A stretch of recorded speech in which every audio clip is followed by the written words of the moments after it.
शुरू किया था और मैं पूरी ईमानदारी से इस बात को स्वीकार करता हूं आज इस मंच पर खड़े होकर के। मेरा परिचय कराते हुए अभी कहा गया कि मैंने अपने जीवन की शुरुआत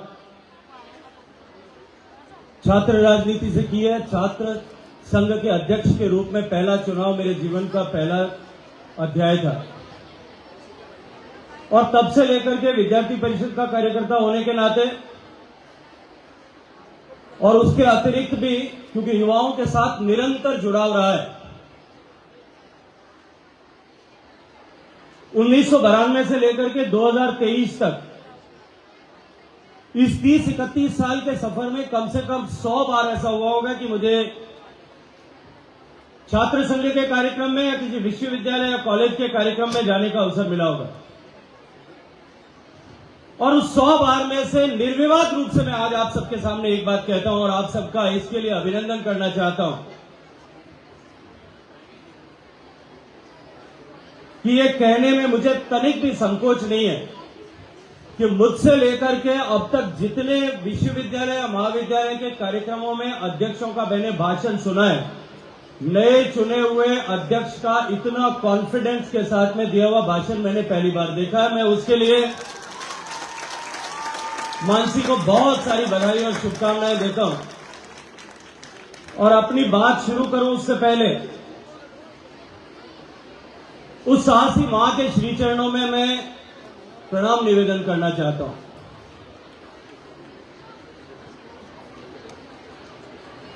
जिन्होंने अपने पति को जब बच्चे बहुत छोटे छोटे थे तब खो दिया। एक सामान्य परिवार की महिला अपने बच्चों को किस मुश्किल के साथ में ऐसी परिस्थिति में पढ़ाए, न केवल पढ़ाए पढ़ लिख करके काबिल बनाए, अभी तो उसे इस बात का अवसर भी दे और इस कॉन्फिडेंस के साथ में जीने की कला अगर सिखाए, तो मैं ये मानता हूं कि जितने भी लोग यहां उपस्थित हैं उन सबको मानसी की माताजी आदरणीय प्रिया जी को बहुत सारी शुभकामनाएं देते हुए उनके श्री चरणों में प्रणाम निवेदन करना चाहिए।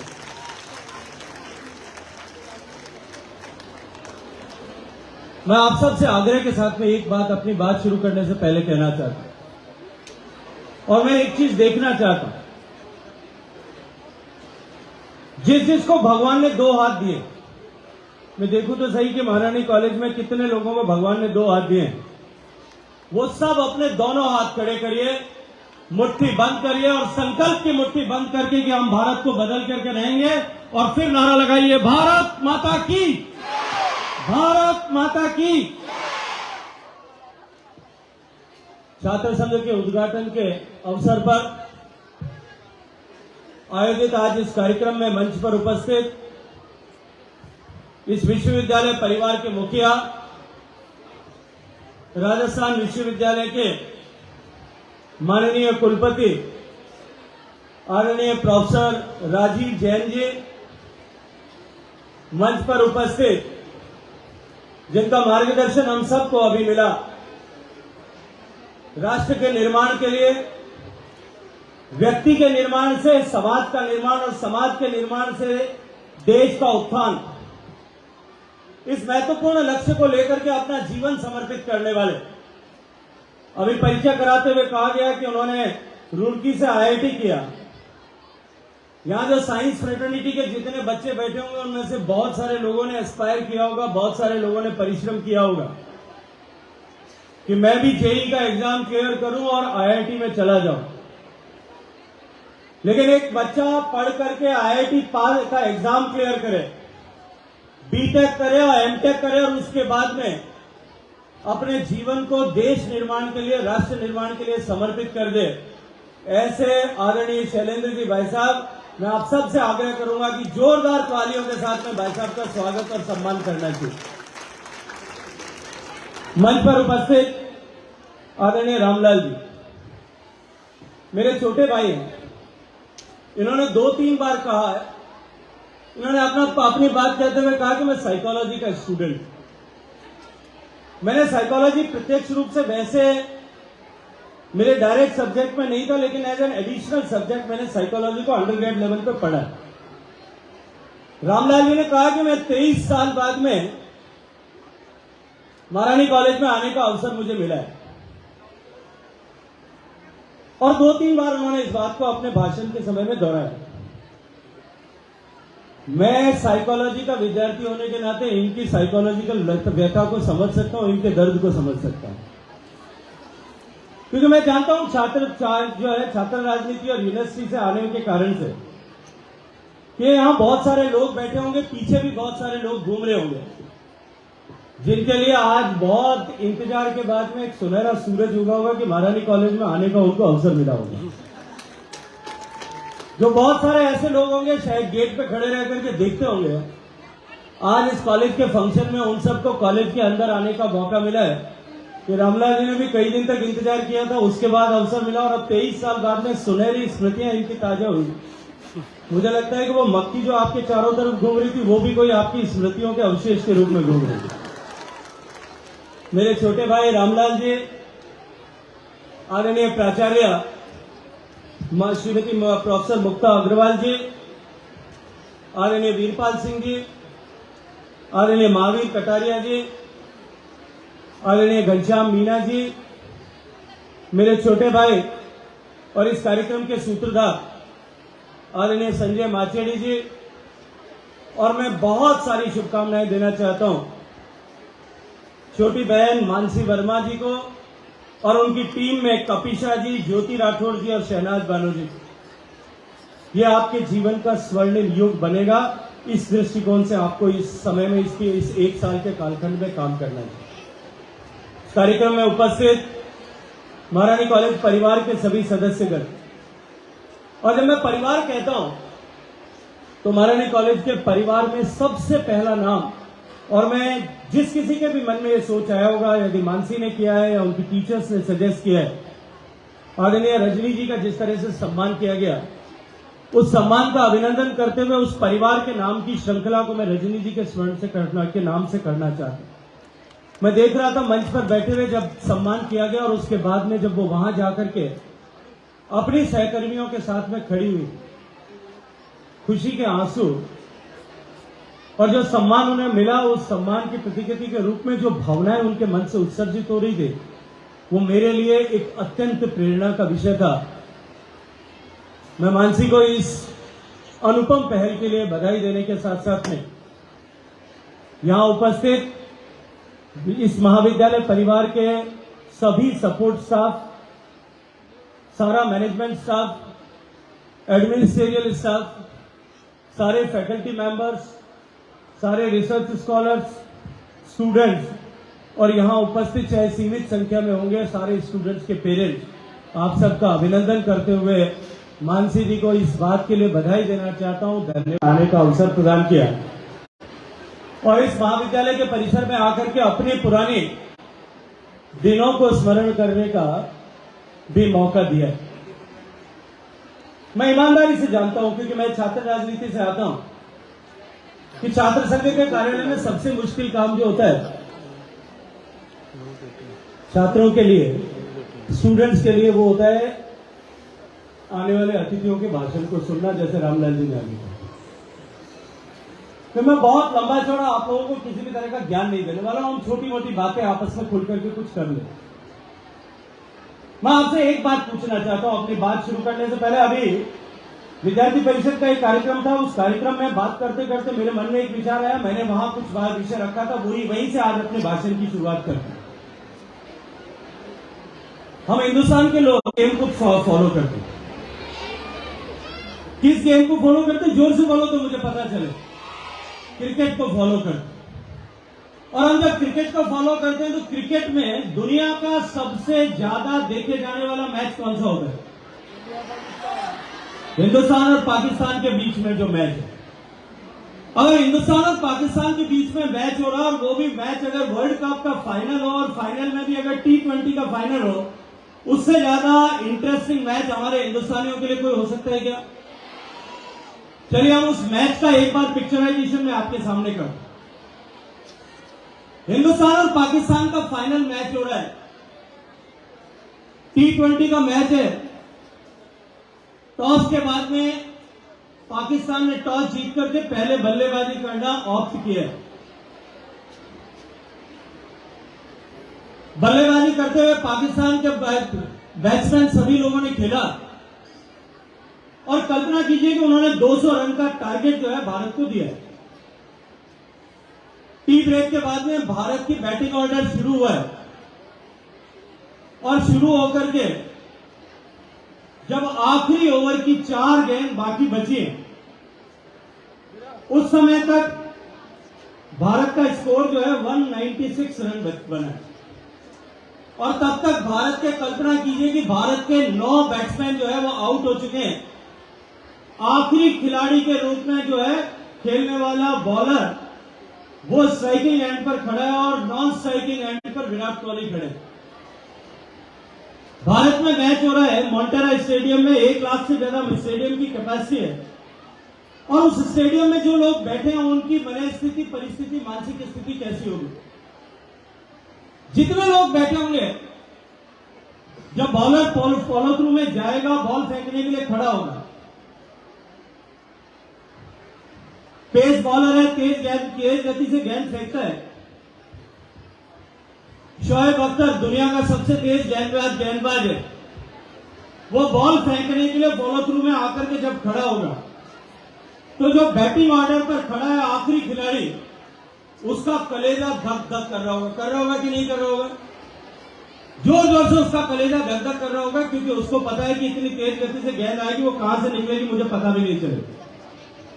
बॉलर बॉल फेंकने के लिए तेज गति से दौड़ना शुरू करता है, जंप करता है, राइट आर्म बॉल फेंकता है, बॉल जाती है, बाउंसर है। जो बैटिंग ऑर्डर पर खड़ा है उसको पता भी नहीं चला कि बॉल उसके ऊपर से निकल गई है, ऑन साइड से गई है, ऑफ साइड से गई है। उसकी आंखें जो है वो बंद हो जाती है। अब केवल 3 गेंदें बाकी है और अभी भी 4 रन बाकी। विराट कोहली साहब स्टेडियम में शांति है। विराट कोहली साहब उसको बुलाते हैं, बीच में पिच के बीच में आते हैं और बीच में आकर के दोनों कुछ बातचीत कर। विराट कोहली उनसे कहते हैं कि भैया तू एक काम कर, अब की बार जब बॉल फेंके आंखें मीच करके बल्ले को जोर से घुमाना। वैसे भी हमारे पास कुछ बचा नहीं, अगर कहीं टच हो जाए तो दौड़ना शुरू कर देना, हम दौड़ करके 1 रन ले लेंगे, फिर मैं कोशिश करूंगा।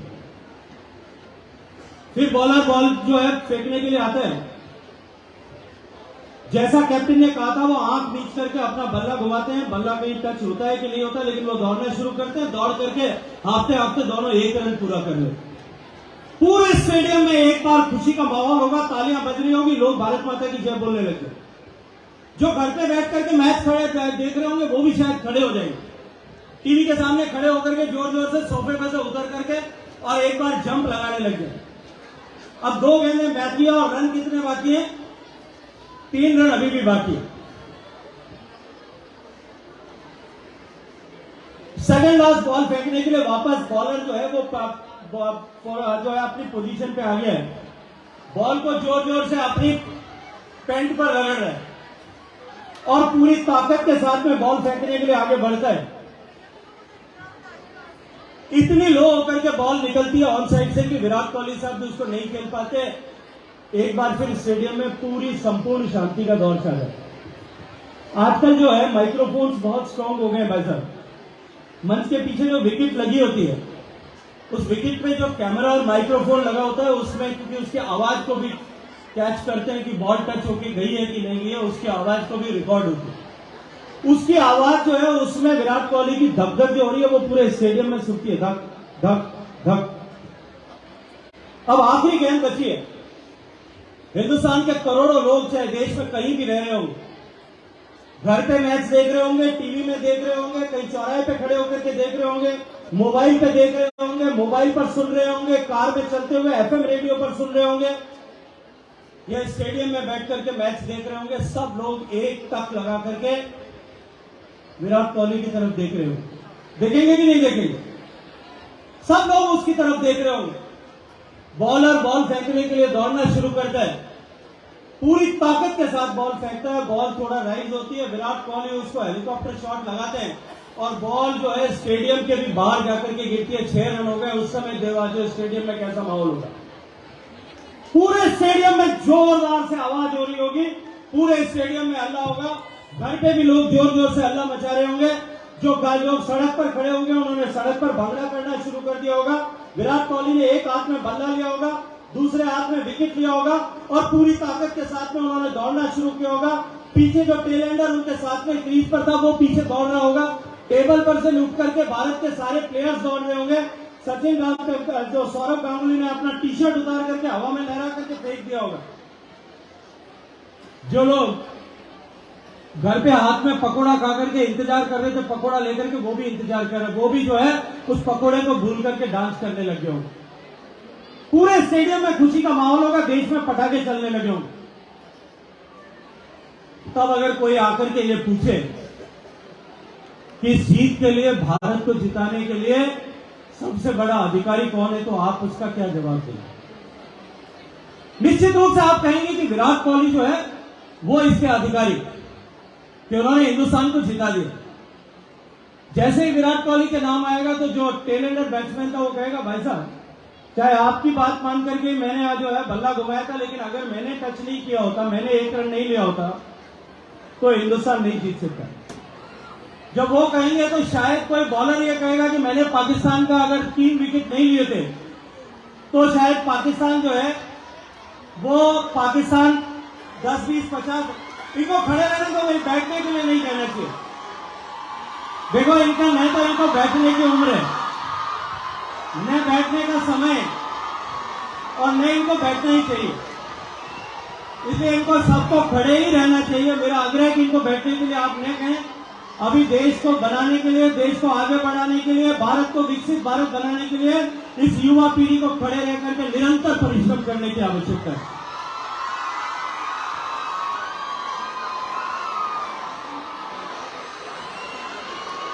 अब प्रश्न ये हो सकता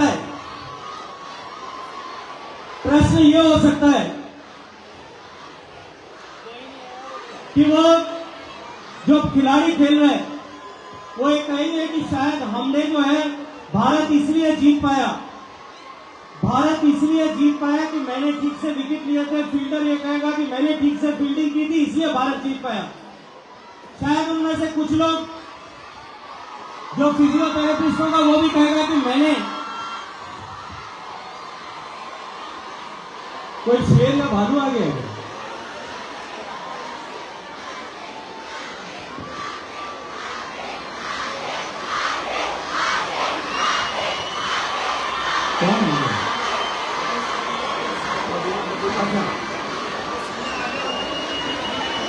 चलिए कोई बात नहीं, एक बार जोर से बोलिए भारत माता की, भारत माता की। अब हमारे मैच की कथा को थोड़ा सा करके खत्म करता हूं। एक बात बताइए कि आप उस समय में सारे लोग ये कह रहे हैं कि भारत को जीत का अधिकारी कौन है। जो स्टेडियम में बैठे हुए वो लोग हैं वो ये कहेंगे कि हमने ऊटी किया था इसलिए हिंदुस्तान जीत गया। जो घर पे बैठ करके मैच देख रहे थे वो ये कहेंगे कि मैंने हनुमान चालीसा का पाठ किया था इसलिए मैच जीत गया। जो लोग घर पे बैठे थे मैच देख रहे थे उनकी माता जी कहेंगी कि मैंने पकौड़ा ला करके दिया था इसलिए तू जागता रहा था, अगर मैं नहीं ला करके देता तो भी हिंदुस्तान हार जाता। हर एक व्यक्ति जीत का अधिकारी बनने के लिए उस जीत का श्रेय लेने की कोशिश करेगा। मित्रों, मैं आज आप सबसे एक बात यहां खड़े होकर के कहना चाहता हूं कि जिस तरह से वो क्रिकेट मैच चल रहा था उसी तरह से भारत भी जीत की तरफ आगे बढ़ रहा है। और मैं दीवार पे लिखा हुआ पढ़ सकता हूं कि आने वाले 25 साल में भारत जीत जाएगा, भारत विकसित भारत बन जाएगा। अगर भारत विकसित भारत बन जाएगा, जिस दिन विकसित भारत बन जाएगा उस दिन आप में से कितने लोग ऐसे हैं जो अपने आप को इसके लिए गर्व कर सकेंगे कि ये भारत जो है इसको विकसित करने में मेरा योगदान है, मैंने अपना परिश्रम किया है। जो अपने आप को उस दिन का विराट कोहली बनाना चाहते हैं उससे आज से संकल्प लेकर के काम करना शुरू करना पड़ेगा। मित्रों, जिस परिस्थिति से हमारा देश गुजर रहा है, हमारी प्रधानाचार्य महोदया ने अभी इतिहास से लेकर के जब कॉलेज की स्थापना हुई, 11 बच्चों से लेकर के स्थापना हुई, तब से लेकर के आज तक इस महाविद्यालय ने जिस तरह का मुकाम हासिल किया, जिस तरह की उपलब्धियां हासिल की, उनके बारे में विस्तार से बात की। लेकिन जो 75 साल का लगभग ये कालखंड इस महाविद्यालय का होगा और 75 साल का ही कालखंड इस देश की आजादी के इतिहास का है। जो अवसर आप लोगों के पास में है वो अवसर उस समय की पीढ़ी के पास में नहीं था। मित्रों, हम सब इस बात को जानते हैं कि देश बहुत सारी कठिनाइयों और बलिदान के बाद में आजाद हुआ है। देश को आजाद कराने के लिए अनेक लोगों ने अपना समर्पण किया है। देश को आजाद कराने के लिए हजारों ऐसे लोग होंगे जिन्होंने हंसते हंसते फांसी के फंदे पर झूठ जाना स्वीकार किया था। देश को आजाद कराने के लिए अनेक ऐसे लोग होंगे जिन्होंने सीने पर गोली खा करके अपने आप को बलिदान करना स्वीकार किया होगा, तब जाकर के देश आजाद हुआ। लाखों लोग ऐसे होंगे जिन्होंने जेलों में यातनाएं सही होंगी। सुभाष बाबू के साथ में आजाद हिंद की फौज में लड़ने के लिए और उस दौरान की लड़ाई में 27,000 लोगों ने कुर्बानी दी होगी, तब जाकर के ये देश आजाद हुआ है। ये देश आजाद तब हुआ है जब अनेक लोगों ने बर्फ की शिलाओं पर लेटना स्वीकार किया होगा, अनेक लोगों ने अपने नाखून जो है प्लास्टिक खींच करके निकाला जाना स्वीकार किया होगा, तब जाकर के ये देश आजाद हुआ। और देश आजाद होकर के आज इस मुकाम पर खड़ा है। मित्रों, अनेक अवसर ऐसे हम सबको मिलते हैं, अनेक ऐसे अवसर हम सबको मिलते हैं दिन प्रतिदिन, जब हम गर्व कर सकते हैं कि हम भारतीय हैं। आज जैसे आदरणीय प्रिंसिपल साहिबा कह रही थी, वो ऐसी विभूतियों का जिक्र कर रही थी जो इस महाविद्यालय से पढ़ी और उन्होंने पूरे भारत को गरिमामय होने का अवसर प्रदान किया। अनेक ऐसी विभूतियों की हम कल्पना कर सकते हैं जिन्होंने देश को गौरवान्वित किया है। लेकिन जिस लक्ष्य के साथ, जिस सोच के साथ, जिस संकल्प के साथ, जिस भावना के साथ, जिस विचार के साथ, जिस संकल्प को लेकर के देश की आजादी की लड़ाई में लोगों ने अपना जीवन और जवानी समर्पित की, आज 75 साल बाद में निश्चित रूप से हमको इस बात का आकलन करना चाहिए, इस बात को विचार करना चाहिए कि क्या हम उनके उस बलिदान के साथ में न्याय कर पाए, क्या हम उनके सपनों का भारत बना पाए। इसलिए ये जो वर्तमान की पीढ़ी है, जो 25 साल का कालखंड है मित्रों, ये जो 25 साल का कालखंड है, शायद मंच पर बैठे हम लोग 2047 में होंगे ना होंगे, लेकिन निश्चित रूप से आप उस समय होंगे और आपके पास में यह अवसर है कि इस 25 साल के बाद में जब भारत विकसित हो जाएगा, तब आप अपने आप पर गर्व कर सकेंगे कि जो पीछे कमियां रह गई थी और जो कुछ पिछली पीढ़ी के लोग नहीं कर पाए, मेरी पीढ़ी के और मेरे से पहले की पीढ़ी के लोग नहीं कर पाए, उस सपने को आपने साकार करते हुए आपने चंद्रशेखर आजाद, भगत सिंह, राजगुरु, सुभाष बाबू, मदन मोहन मालवीय, लाला लाजपत राय, उन सबको श्रद्धांजलि देने का काम किया है, उनके सपनों का भारत बनाने का काम किया। आप सबके पास में यह अवसर है। यह अवसर शायद मेरी पीढ़ी के पास में नहीं था, क्योंकि इस तरह का फाउंडेशन, इस तरह की धरातल, इस तरह की भूमि, इस तरह की आधारशिला उस समय हमारे पास में नहीं थी। आज आप सौभाग्यशाली हैं कि हमारा देश जिस रास्ते पर चल पड़ा है, आज हमारा देश जिस मार्ग पर चल पड़ा है, पूरी दुनिया इस बात को स्वीकार करती है कि भारत दुनिया का सबसे तेजी से बढ़ता हुआ देश भी है, सबसे तेजी से बढ़ती हुई अर्थव्यवस्था भी है, सबसे तेजी से बढ़ता हुआ विकसित राष्ट्र की तरफ बढ़ता हुआ देश आज भारत बना है। पूरी दुनिया इस बात को जो है स्वीकार करती है। मित्रों, हम एक ऐसे संभावनाओं के दौर में जी रहे हैं जब हम न केवल अपने लिए, न केवल अपने देश के लिए, अपितु आने वाली पीढ़ी के लिए भी सपनों का भारत का निर्माण कर सकते हैं। आज हम उस देश के, आज हम उस समय के, उस काल के दौर से गुजर रहे हैं जब हमारा देश दुनिया का दूसरा तीसरा सबसे बड़ा स्टार्टअप इकोसिस्टम है। आज देश में सबसे ज्यादा यूनिकॉर्न्स हैं। आप ही के जैसे 4-5 बच्चों ने मिलकर के एक छोटी कंपनी बनाई होगी, उसको इस तरह से नर्चर किया होगा, ग्रो किया होगा कि वो आज $1 बिलियन कंपनी बन गई है। आप में से भी कुछ लोग होंगे जो आने वाले समय में इस मार्ग पर चलते हुए उस मुकाम तक पहुंचेंगे जिस पर देश के 130-140 करोड़ लोग गर्व कर सकते। मित्रों, आज हमारे पास में अवसर है कि हम इस देश का निर्माण कर सकते हैं। आप लोग जो भी आज जहां पर काम कर रहे हैं, आप लोग जो पढ़ाई कर रहे हैं, जो विद्या अध्ययन कर रहे हैं, आज हम सब लोग सौभाग्यशाली हैं कि हमारे देश की शिक्षा नीति में परिवर्तन हुआ है। क्योंकि आपसे पहले जब आदिकाल में, जब आपसे पहले ऐतिहासिक काल में भारत को विश्व गुरु का दर्जा दिया जाता था, वो दर्जा केवल इसलिए नहीं दिया जाता था कि उस समय में दूसरी सभ्यताएं विकसित नहीं हुई थी। वो दर्जा इसलिए दिया जाता था कि उस समय हमारी जो जिस तरह की शिक्षा व्यवस्था थी, जिस तरह का analytical thinking, analytical thought process हमारे यहाँ सिखाया जाता था, जिस तरह से सोचना हमारे यहाँ सिखाया जाता था, जिस तरह से अपने विचार को प्रतिपादित करना, उस विचार को सिद्धांत के अनुरूप घड़ना और उसको एक सिद्धांत के रूप में स्थापित करना, यही वो भारत है जिसमें द्वैत का सिद्धांत लिखा गया, जिसमें अद्वैत का सिद्धांत लिखा गया, जिसमें द्वैताद्वैत का सिद्धांत लिखा गया। यही भारत था जिसने तीनों तरह के विषयों को स्वीकार भी किया। अपने अनुरूप ज्ञान का सृजन करना और उस ज्ञान को विश्व के कल्याण के लिए नियोजित करना, इसने भारत को विश्व गुरु का दर्जा दिया।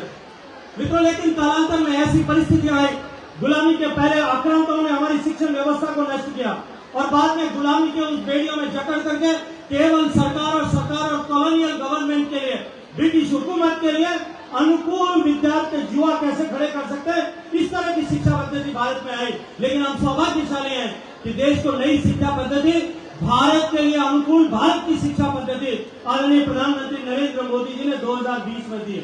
आज भारत का युवा, आने वाली पीढ़ी का युवा वापस फिर उसी एनालिटिकल थिंकिंग के रास्ते पर आगे बढ़ने के लिए स्वतंत्र है। वो अपने लिए भाषा की बाध्यताओं से हट करके अपने लिए विषयों का चुनाव करने के लिए स्वतंत्र है। मित्रों, ऐसे अपॉर्चुन टाइम में, ऐसे महत्वपूर्ण समय में हम सब लोगों को भगवान ने काम करने का अवसर दिया है। मैं आप सबसे आग्रह करना चाहता हूं, निवेदन करना चाहता हूं कि आप सब लोगों के पास में वही अवसर है जो अवसर आजादी की लड़ाई में भगत सिंह के पास में था, और आपकी वही उम्र जो आजादी की लड़ाई में भगत सिंह के पास थी। उन्होंने सीने हंसते हंसते फांसी के फंदे पर झूल करके इस देश के लिए इतिहास में अपना नाम अमर किया था। आपके पास में केवल देश के लिए योगदान करके उतना ही पुण्य सर्जित करने का अवसर मिला है।